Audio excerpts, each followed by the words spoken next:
Throughout history, there's been a recurring whisper beneath almost every civilization. Not shouted, not proclaimed, just quiet enough to feel obvious. That some people are different, that some people are chosen, that some people are meant to rule, and the rest are meant to follow. This idea doesn't usually announce itself as domination. It presents itself as order, as responsibility, as realism. Sometimes this idea wears a crown, sometimes it wears a uniform, sometimes it wears a tailored suit and insists it's just being practical. Sometimes it insists it doesn't exist at all, which historically speaking is often when it's most effective. Every society tells itself a version of the same story, that hierarchy is natural, that leadership requires distance, that equality is a nice sentiment, but not something that you can actually run a world on. And yet these stories tend to repeat themselves with such consistency that it raises a quieter question. Are we discovering power or inheriting a pattern? Tonight's question isn't whether power structures exist. That part is obvious. The question is whether there is something behind them, something that shapes how power is justified, how authority is framed, and how inequality comes to feel inevitable. An elite not merely of wealth or influence, but of orientation, a way of seeing the world that divides rather than unites, that elevates some while asking others to accept limitation as necessity, and whether that orientation is being encouraged intentionally. Not because such an elite is fundamentally real in a cosmic sense, but because belief in separation is real enough to organize nations, justify violence, and concentrate power in the hands of those who see themselves as above others. Not through force, not through spectacle, but through belief, through stories we repeat, through assumptions we stop questioning. Because if control were obvious, it wouldn't last very long. The most durable systems are the ones people participate in willingly, preferably while insisting it was their idea. To explore this, we'll step away from modern conspiracy frameworks and instead use something quieter, older, and far less dramatic than it deserves to be. Something that doesn't point fingers, something that doesn't name villains, something that is far more interested in orientation than accusation. The Law of One. The Law of One begins with a deceptively simple premise. All things are one. Not metaphorically, not philosophically, literally. From that unity emerges experience, and from experience emerges choice. That choice expresses itself through polarity. Positive polarity is defined as service to others, negative polarity is defined as service to self. This is not a moral judgment, it is a directional one. Service to others seeks unity through cooperation, compassion, and mutual uplift. Service to self seeks unity through control, hierarchy, and consolidation of power.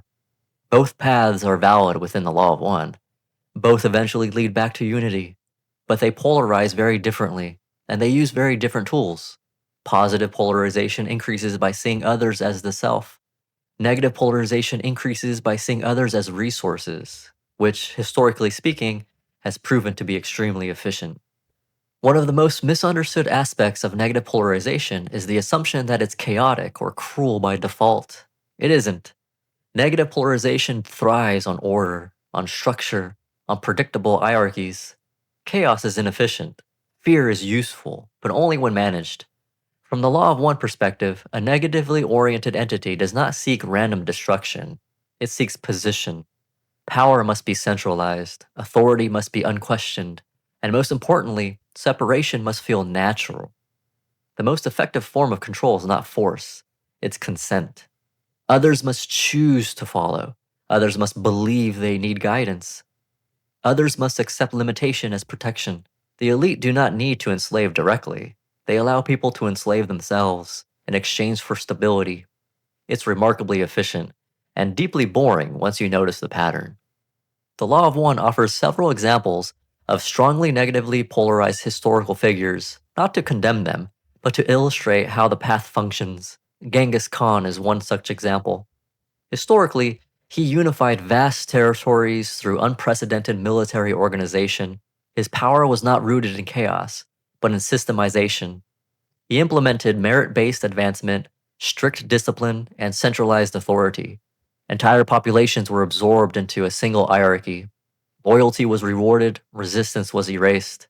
From a Law of One perspective, this represents textbook negative polarization, expansion of self through conquest, unity achieved by absorption, order imposed from above. Khan did not seek destruction for its own sake. He sought permanence. Here just happened to be a very cooperative workforce. Another historical figure was Rasputin, and he controlled without the throne. Rasputin's influence was not military, it was psychological. Historically, he leveraged mysticism, proximity to the Russian royal family, and perceived spiritual authority to gain extraordinary influence over national affairs, without ever holding official power. His effectiveness came from perceived indispensability, emotional dependency, control through intimacy rather than force. This aligns closely with negative polarization through elite positioning, being seen as uniquely necessary. No armies required, just belief, which, as it turns out, scales surprisingly well. And lastly, Terrace Bulba, another example of a negatively oriented entity, was a literary historical archetype who represented the glorification of dominance through tribal loyalty and exclusion. The emphasis is not on universal unity, but on us versus them. Strength is measured by submission to authority. Identity is reinforced through separation. This form of negative polarization thrives in cultural narratives that sanctify hierarchy and sacrifice individuality to the group, while claiming to protect it. None of these figures were evil in a cartoon sense. They were efficiently polarized. History remembers results far more reliably than intentions. The Orion Group, as described in the Law of One, is a collective of negatively oriented entities whose primary objective is the advancement of service to self polarization.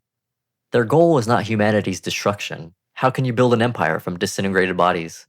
Their goal instead is humanity's management. They do this by encouraging systems where authority is externalized, hierarchy is normalized, obedience is framed as virtue. Kind of reminds me of my younger school days.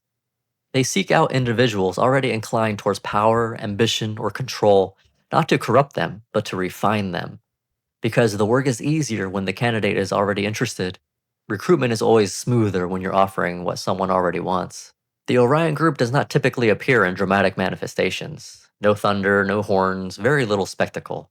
Instead, contact occurs through inspiration, dreams, ideological reinforcement, and emotional amplification of fear, superiority, or destiny. The Law of One emphasizes that free will is never violated. The door must be opened from the inside.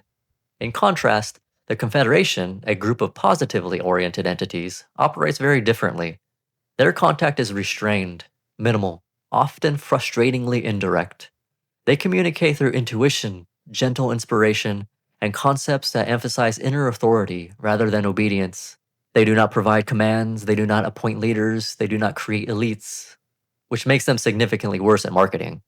The Orion Group actively seeks those out who are already thirsty for power, while the Confederation waits for a calling for contact to be given. Both groups have, at various times, influenced humanity's technological development. This is where things get a little uncomfortable. Technology itself is neutral. It amplifies intention, as we have seen in our Ark of the Covenant episode. The Law of One describes how certain technological breakthroughs were offered to humanity as tools of liberation, clean energy, communication, illumination. Nikola Tesla is often cited in this context. His work pointed towards energy abundance, decentralization, and freedom from scarcity based control. The intention and fundamental technology behind these ideas align strongly with service to others. The technology your peoples possess at this time is capable of resolving each and every limitation which plagues your social memory complex at this present nexus of experience. However, the concerns of some of your beings with distortions towards what you would call powerful energy cause these solutions to be withheld until the solutions are so needed that those with a distortion can then become further distorted in the direction of power. The problem wasn't the science, it was the implication. A world without scarcity doesn't need gatekeepers, and gatekeepers tend to notice that sort of thing. Conversely, technologies offered or distorted by negatively oriented influence tend to centralize power, energy grids, weapons, surveillance, dependency systems, not because the technology is evil, but because control scales beautifully with infrastructure. Even in the early 1980s, according to the Law of One, we have had UFO technology. This tech is described as being disc-shaped, unmanned vehicles that are used as weaponry. These vehicles were built in the arid desert regions of New Mexico and northern Mexico. They are said to be kept in underwater bases near the Bahamas and near the Chilean coast, as well as on the moon, and are capable of traveling at half the speed of light. The energy used is that of the field of electromagnetic energy, which polarizes the Earth's sphere. The weaponry is of two basic kinds, that which is called by your people's psychotronic, and that which is called by your people's particle beam. The amount of destruction which is contained in this technology is considerable, and the weapons have been used in many cases to alter weather patterns and to enhance the vibratory change which engulfs your planet at this time. And if we had this tech in full operation back in the early 80s, imagine what we are capable of doing now. So let's finally ask the question directly. Is there an elite? History would suggest yes, not as a metaphysical truth, but as a lived and enforced reality shaped by belief. Across centuries, cultures, and political systems, we repeatedly see individuals and groups who pursue power not as a means, but as an identity. Power becomes proof of worth, authority becomes evidence of superiority, separation becomes justification. Consider empires that define themselves as divinely chosen, not merely different, but above. Ancient rulers who claimed descent from gods, monarchies that insisted blood itself carried entitlement, colonial powers that describe entire populations as lesser, incapable, or in need of management. These were not accidents of language, they were expressions of orientation. The negative path, as described in the Law of One, does not announce itself as cruelty. It presents itself as necessity, as responsibility, as order.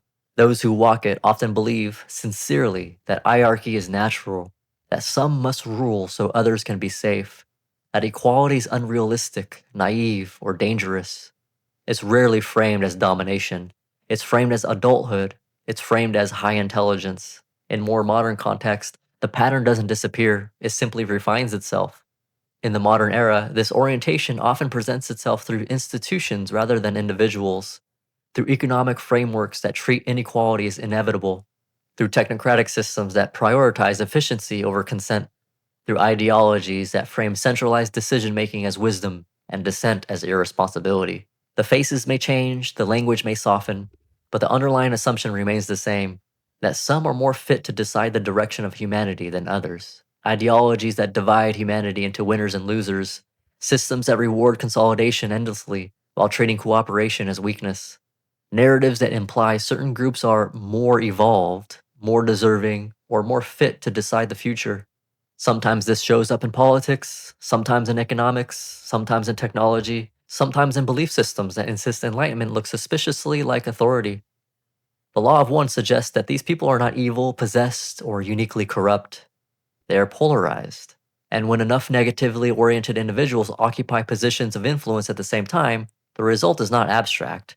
It becomes institutional, codified, enforced. At that point, the elite stops being a theory and becomes an experience, lived daily by those beneath it. They have chosen a path where identity is strengthened by comparison and meaning is reinforced through dominance. And crucially, they cannot walk that path alone. Negative polarity requires others. Others to follow, others to obey, others to internalize limitation, which leads to the most uncomfortable part of the question. Because if an elite exists, it exists only because it is believed in. Power is not taken nearly as often as it is handed over.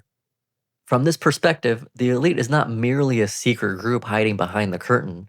It is a relationship, a dynamic between those who see themselves as above and those who, consciously or unconsciously, agree. This is where the Law of One does something very different from most narratives about power. It doesn't call for rebellion, it doesn't call for exposure, it doesn't even call for resistance. It calls for recognition. Recognition does not deny the existence of power structures. It denies their legitimacy at the level of being. An hierarchy can dominate the world and still be fundamentally false. No soul is more real than another. No consciousness is more legitimate. No one is closer to the creator than anyone else. Not the wealthy, not the powerful, not the enlightened, not the ones who speak the loudest or claim the most certainty. We are all one, which sounds comforting until you realize what it actually implies. If we are all one, then every system that relies on separation is provisional. Every hierarchy is temporary. Every claim of superiority is contextual, not fundamental. The Law of One suggests that negative polarity only functions within the illusion of separation. Once unity is recognized, not intellectually, but viscerally, domination loses its anchor. This is why the material repeatedly emphasizes free will. No one can be enslaved without consent.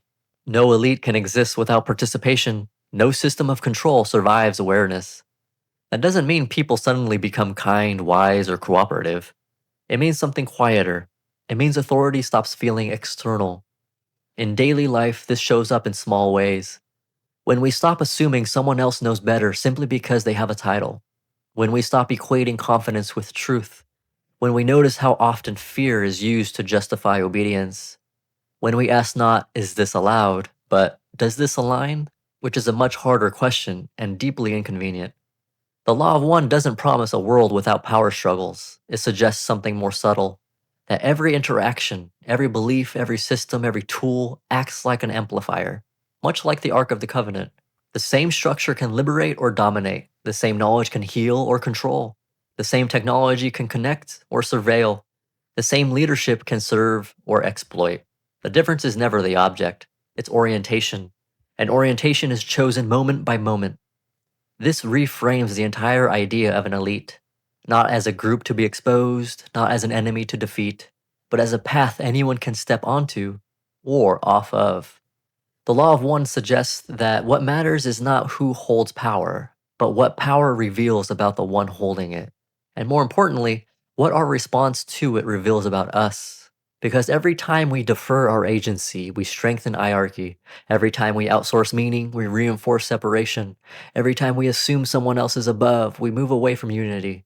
The lesson isn't that power is bad. It's that power magnifies intent, which means love and control are not opposites. They are outcomes.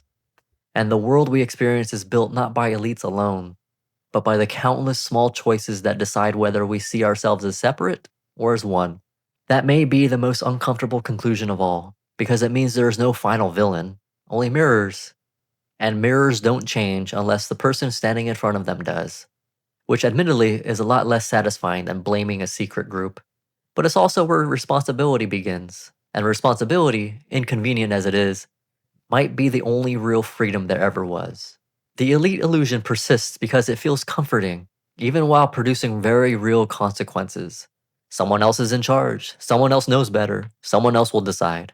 The law of one quietly dismantles that idea, not with revolution, not with exposure, but with responsibility. When unity is recognized, authority collapses inward.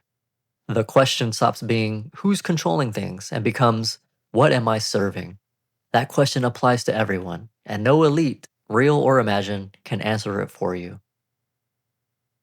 Thank you for watching or listening. I wish you all love, light, peace, and joy. Take care.